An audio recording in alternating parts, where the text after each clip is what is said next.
So why was it important for you to do this book at this time?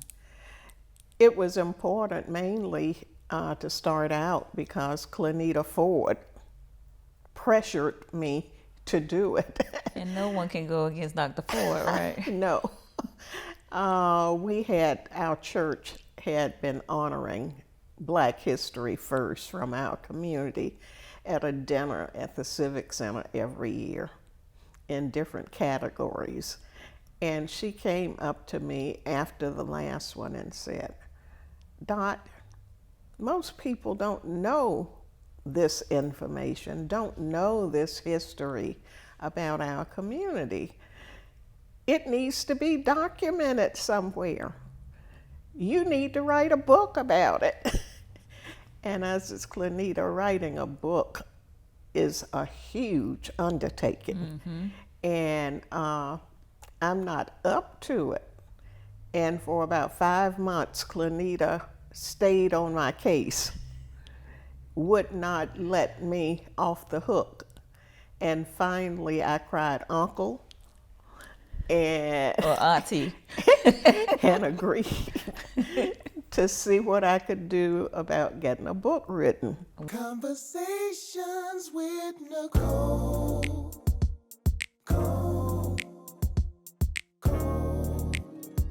Conversations with Nicole. Let's talk about it. Tell me all about it. I'm here. I wanna know what's on your mind. The world needs to hear from you, and I'm so glad to have a conversation to reach the nation. And it's all about you. We'll help each other to discover innovative ways to positively change the world. Let's talk about. Let's talk about. Yeah. Let's talk about conversations with Nicole.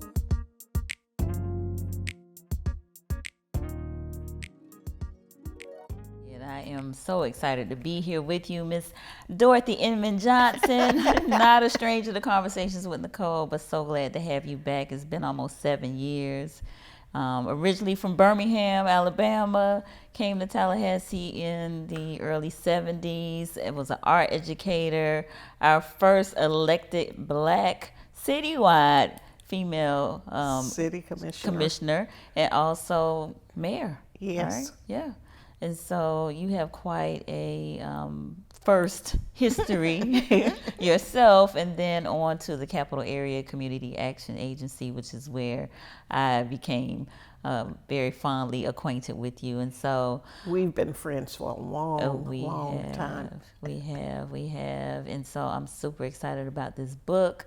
But tell us, more, like who are some of the folks that are featured in it, and what were some of the more interesting stories to you?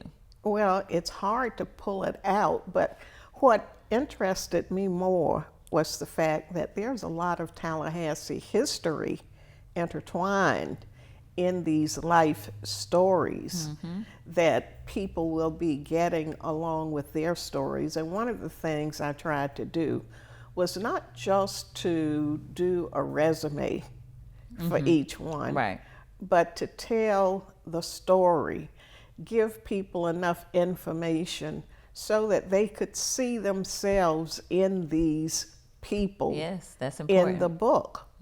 The challenges they had. Yes, they made their mark in Tallahassee by the accomplishments they ended up making for our community.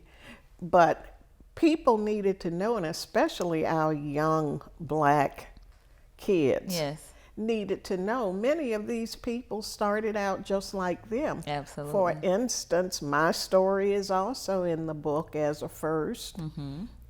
I came along in Birmingham, was part of the 60s civil rights movement as a teenager, right, with Dr. King, and grew up in one of the poorest sections of Birmingham called Ensley, and with 13 siblings. Wow. And working poor parents. And so I was initiated into advocacy by being born into poverty Yes. myself and into challenges and difficulties. And I tell people all the time that my life story is God's way of telling me what He put me here for. Wow. So purpose in the story, huh? I like that. You said difficulty, challenges, those are great motivators. And so tell me about some of the other folks that are featured. Yvonne and Curtis Tucker. Okay. You probably would not be aware of them. They were artists. They are the first story in the book. Okay. And they were dear friends of mine. Curtis passed on many years ago from cancer. Yvonne is living in Atlanta now, but still maintains her home here. Okay. And what type of artists were they? Ceramicists. And they were the founders of the Afro Raku movement in ceramics. Okay. And it's a beautiful story in the book, and representations of a lot of their wonderful work. And there are many other people in the book that you will recognize who are still around today. Okay. And I thought these were people that I knew, and many of whom I considered friends, that I thought I knew everything about them, and found out I knew very little when I started writing their story in the book. Like Jack Gant, Okay. who was the first Black dean of the College of Education at FSU. Never heard of them. And Jack started out, it's important that his accomplishment was in education, at the state level, at FSU, in public schools. And he started out his life in a one-room schoolhouse Wow. for all of the grades in Tallahassee, Florida, Wow. just outside of Liberty County, in Liberty County maybe.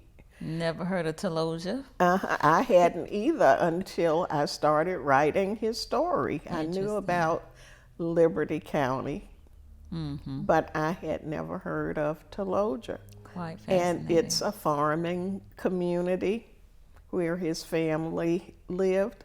And to show you how rural it was, when his mom would get ready to deliver one of the children when she was pregnant, she would have to go to Bainbridge, Georgia, Oh, wow. so that she could be in a community where there were medical facilities for her to deliver the baby. Quite fascinating. And these are some very interesting stories. And of course, people like Dr. Henry Lewis. What I did not know about him, I knew he grew up in the Bond community. Right. I knew he was the first Black county commissioner. Yes. Because Anita Davis, who is also in the book, was the first Black NAACP woman president here. All right. And she recruited me as her political action chair. And Anita and I kicked off the campaign for single member districts in Leon County, because there had never been a Black person elected to the county commission. Wow. Now that's some important work right there. And we tried to convince the county commission that they should, by a vote of the county commission, go to single member districts and create a district where it was possible for a black person of quality to be elected. And Yes. that's the district that Bill Proctor now District 1. represents. Wow. And they refused. They made it a fight. And we were willing to fight. We brought in the National NAACP Legal Defense Fund Okay. to assist with this battle. People in the community came forward and signed on as plaintiffs Wow. on a lawsuit. And at some point, the county commission, not willing to go through that kind of situation, caved and agreed to single-member districts. And single-member districts in the school district moved after that Wow. with another group of people, and also Anita working hard to do that. Did not know that. That is amazing. So, and that's why I'm saying that their stories are in a lot of cases the story of Tallahassee. Absolutely. As I'm telling the stories of each of these folks, I was learning so much. And what I had been involved in before becoming an elected official kind of made me aware of a lot of things that were going on in this community Okay. at that time. Gotcha. Now, had you ever collected oral histories before the book? Had I, Collected oral histories in terms of, recording people when telling I us? started writing the book, Okay. it was through information that I collected from family members, from the achievers themselves, Okay. who are still alive, and interviews with family and friends that helped me to put together their stories. Gotcha. Now, were there some stories that kind of surprised you? A lot of them Yeah. A lot of them did. And I think there are about 60 people featured in the book. And it's hard for me to 60. Wow. and it's hard for me to pull Okay. out, Well, but it's organized by subject matter. Gotcha. The first section Okay. is on arts and media. And one of the things that surprised me was that Gail Andrews, who was the first major TV anchor for this area, yes. was Native American. Her dad was African American. Her mom was Native American. And she carries on the tradition of her tribe, Oh, wow. of her family, who are mostly located up in Massachusetts. And she provided to me lots of information on that part of her family, and I really had not been as aware of that. And then looking at people like Tommy Mitchell, who grew up in Frenchtown, and learning more about Frenchtown, the old Lincoln High School, Yes. and the people who had come through that school, and the loyalty that was there for that, and how he met his wife passing her house going to school in Frenchtown. Okay. And learning more about Frenchtown and just how it evolved Wow. what a wonderful place Yes. it used to be back in that time, and talking to some of the people about when major entertainers, black entertainers, would come to town. None of the hotels would allow them to stay there, and how homes in Frenchtown became inns to house them. This was before Airbnb, right? Before Airbnb. And I think one of our residents down there is planning to do a story Okay. on that.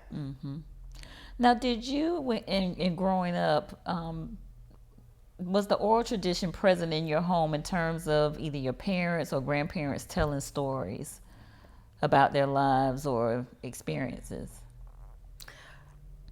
Not really, but we learned so much because we were in the middle of this evolution of civil rights and everything, and the Jet magazine that used to publish.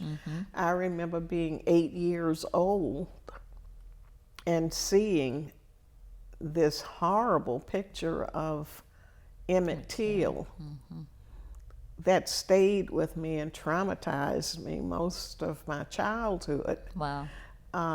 And I remember my parents and their friends talking about it and making me interested as a child to know what they were talking about.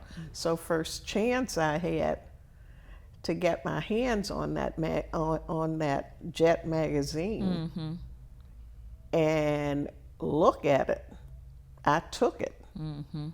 And I wished I hadn't, because you cannot imagine how traumatizing it was for a very young child to see what those people did to that 14-year-old boy. All right. And you can't for no reason. You can't at unsee what you all. saw, right?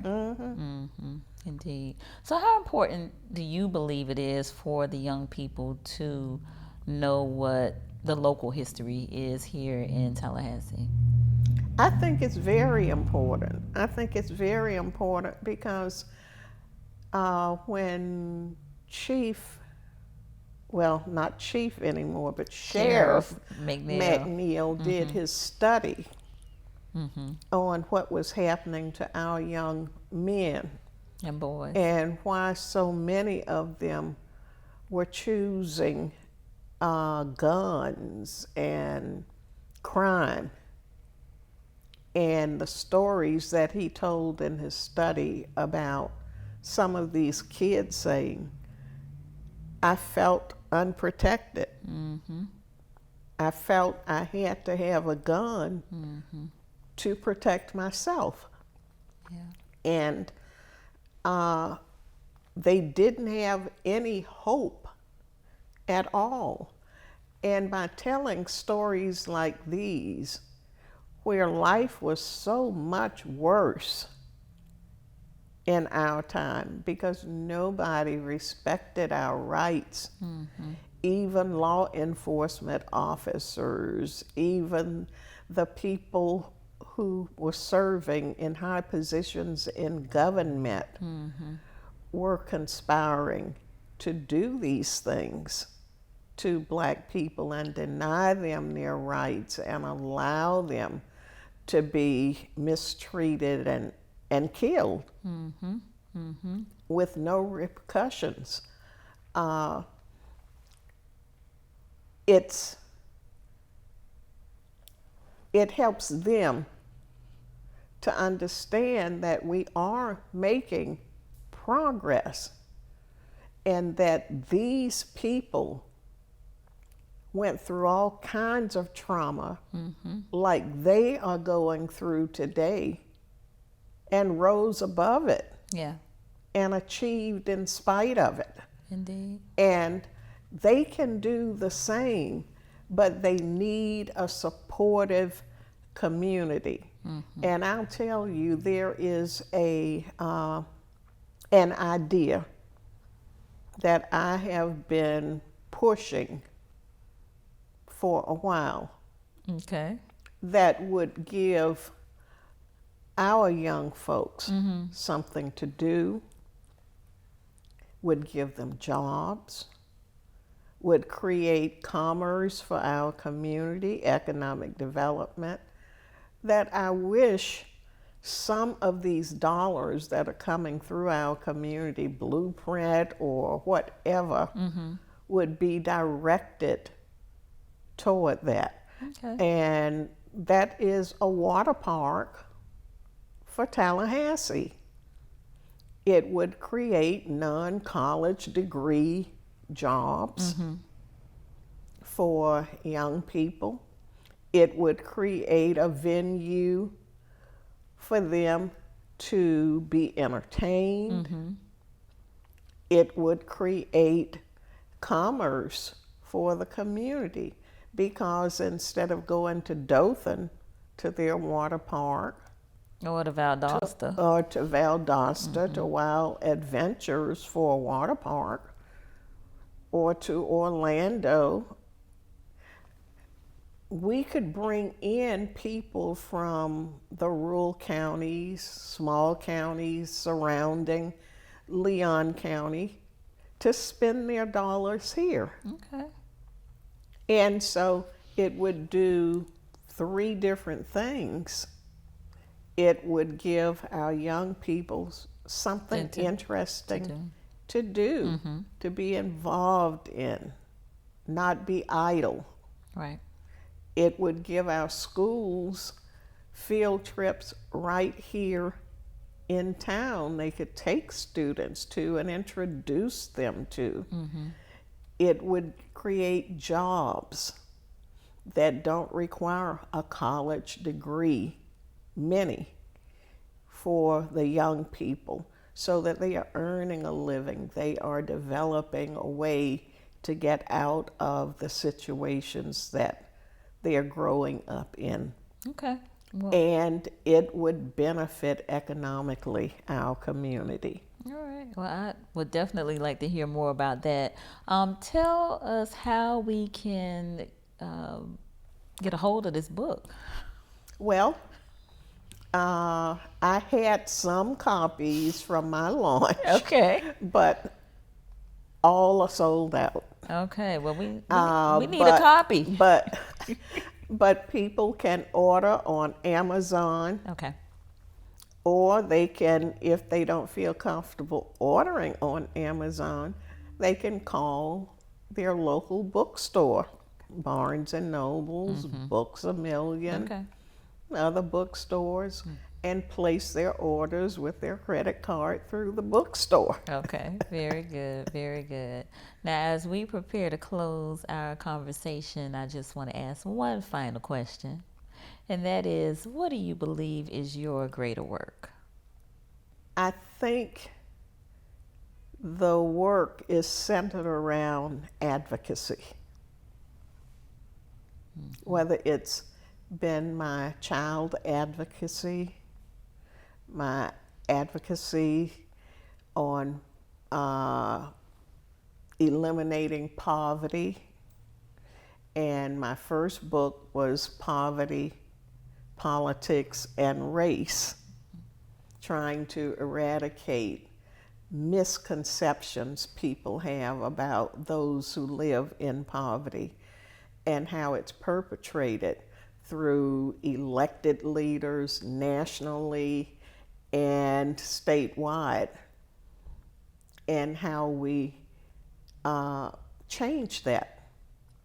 So I think it's advocacy both through my work with children, whether it was as an educator, continuing that work, bringing people to the table who were denied a seat at the table as an elected official, broadening our field of influence, and working for 14 years as the executive director of Capital Area Community Action Agency in 8 counties. And now through our church and the work we do through our nonprofit at the church. Okay. Well, I will say I have to agree with you there because you have had such a rich life of advocacy. And so we thank you for all that you have done, for being a first in many regards here in Tallahassee. And I'm so just glad to have this conversation with you. So thank you. Thank you, Nicole. My pleasure. And thank you all for joining us on Conversations with Nicole, where we are connecting the community through conversations.